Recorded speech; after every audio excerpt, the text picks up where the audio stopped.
Herkese merhaba arkadaşlar. Doğduğun Ev Kaderindir dizisi yeni bölüm analiz videoma hepiniz hoş geldiniz. Dizimizi daha rahat izleyebilmeniz için birçok altyazı ile eklemiş bulunmaktayım. İstediğiniz altyazıyı videonun sağ alt yazılar kısmından seçebilirsiniz. Lafı daha fazla uzatmadan dizimize geçelim. Zeynep düğünde silahla vurulacak mı? Zeynep ölecek mi? Mehdi Zeynep'in peşinden yeniden gidecek mi? Barış iflas edecek mi? Zeynep neden aldatılacak? Hepimizi bekleyen üzücü haber ne olacak? Hepsini sizlere bu videoda açıklayacağım arkadaşlar. Öncelikle Zeynep'in güçlü bir kadın olmasını istiyorsanız ve ayrıca Zeynep'in aldatılmasını istemiyorsanız beğeni tuşuna basalım ve sayımızı görmüş olalım. Doğduğun Ev Kaderindir dizisinin yeni bölümünde Barış ve Mehdi arasında çok büyük bir savaş başlayacak. Artık hiçbir şey eskisi gibi olmayacak. Çünkü Zeynep son bölümde Barış'ın evlilik teklifini kabul etmişti. Mehdi de Benal'den ayrılmıştı. Bunun üzerine Mehdi yeniden Zeynep'in peşine düşmüştü. Yani Mehdi'nin Zeynep'e olan takıntısı yeniden başlamıştır. Ama Mehdi son bölümde Zeynep ve Barış'ın evleneceğini duydu. Doğal olarak Mehdi buna çok sinirlenecek. Çünkü Mehdi Zeynep'in sadece kendisinin olmasını istiyor. Bu yüzden Mehdi ölümü ve hapse girmeyi yeniden göz alacak. Hatta hatırlarsanız önceki bölümde Mehdi bir konuşma yapmıştı.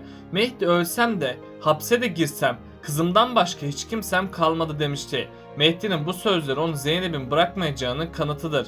Yani Mehdi'nin bu sözleri Zeynep için de geçerlidir. Mehdi Zeynep'e büyük zorluklar çıkaracak ve onu yeniden elde edebilmek için elinden geleni yapacak. Mehdi, Zeynep'in Barış ile evlenmemesi için kötü planlar yapmaya başlayacak. Barış da Mehdi'nin kendisine planlar yaptığını öğrenecek. Bunun üzerine Barış kendisi ve Zeynep için bazı önlemler alacak. Ama Mehdi'yi hiç kimse durduramayacak. Mehdi'deki bu güç ve para onu iyice hırslandıracak. Bunun sonucunda da Mehdi kendi sonunu kendi getirmiş olacak. Önümüzdeki bölümde Barış ve Zeynep düğün hazırlıklarına devam edecek. Bu konuda Nermin Hanım ve tüm aile onlara büyük desteklerde bulunacak. Özlem ise Barış ve Zeynep'i ayırmak için her yola başvuracak. Çünkü Özlem kardeşi olan Barış'ı Zeynep'ten korumak isteyecek. Bu yüzden Özlem de onların evliliğine karşı çıkacak. Barış, Özlem'in sözlerini önemsemeyecek. Barış ablasını dinlemeyerek büyük bir hata yapacak. Çünkü Barış'ın Zeynep ile evliliği onun sonunu getirecek. Önümüzdeki bölümlerde Barış ve Zeynep'in düğünleri olacak. Ama Zeynep ve Barış çok büyük bir tehlike bekleyecek. Çünkü daha tam olarak Veysi ve Ekrem davası çözülmedi. Ekrem, Nermin ve Zeynep'ten intikam almayı istemekte. Veysi de Mehdi'yi hapisten çıkaran Zeynep'i kendisine düşman olarak görmekte. Bu yüzden Zeynep ve Barış'a düğün gününde bir zarar gelebilir. Hatta Zeynep dikkatli olmazsa düğün gününde silahla vurularak öldürülebilir. Onun için Zeynep ve Barış'ın önce Veysi ve Ekrem sorununu çözmesi gerekecek. Aksi takdirde Zeynep veya Barış ölerek diziye veda edecek. Veysi ve Ekrem bir sorun çıkarmazsa Barış ve Zeynep sonunda evlenecek. İlk zamanlar Barış ve Zeynep arasındaki bu evlilik muhteşem geçecek. Zeynep kendisini bir peri masalının içinde bulacak. Barış, annesinin göremediği şefkat ve merhameti Zeynep'te görecek. Bu yüzden ikisi birbirlerine defalarca söz verecekler ve asla birbirlerini terk etmeyeceklerini belirtecekler. Barış bu süre içerisinde bir evlat sahibi olmayı amaçlayacak. Ama bu isteğini Zeynep'e nasıl anlatacağını bir türlü bulamayacak. Çünkü Barış, Zeynep'in kendisini yanlış anlayıp tersleyeceğini düşünecek. Bu yüzden Barış bir süreliğine Zeynep'e bu isteğini söyleyemeyecek. Daha sonradan Barış bu acıya dayanamaz hale gelecek. Sonunda Barış bir karar verip Zeynep'ten bir çocuk istediğini söyleyecek. Zeynep ise Barış'ın bu isteği karşısında ne yapacağına karar veremeyecek. Onun için Zeynep Barış'tan biraz zaman isteyecek. Barış ise Zeynep'i anlayışla karşılayıp ona düşünmek için süre verecek. Zeynep bu süre Barış'a ne cevap vereceğine bir türlü karar veremeyecek.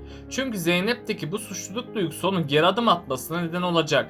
Diğer yandan da Barış'ın bu isteğini yerine getirmeyi çok isteyecek. Barış ise Zeynep'i anlayışla karşılayıp ona düşünmek için süre verecek. Zeynep bu sürede Barış'a ne cevap vereceğini bir türlü karar veremeyecek. Çünkü Zeynep'teki bu suçluluk duygusu onun geri adım atmasına neden olacak. Diğer yandan da Barış'ın bu isteğini yerine getirmeyi çok isteyecek. Çünkü babalık duygusunu Barış'tan mahrum bırakmak istemeyecek. Zeynep büyük bir ikilemin içine girmiş olsa da sonunda kararını verecek. Zeynep'in bu kararı ilk zamanlar hayır olacak. Hatta Zeynep Barış'a Mehdi'nin bebeğini evlat edinmesini önerecek ya da farklı bir çocuğu evlat edinmeyi önerecek. Barış ise Zeynep'in bu sözleri üzerine iyice çıldıracak. Bunun sonucunda da Barış evi terk edecek.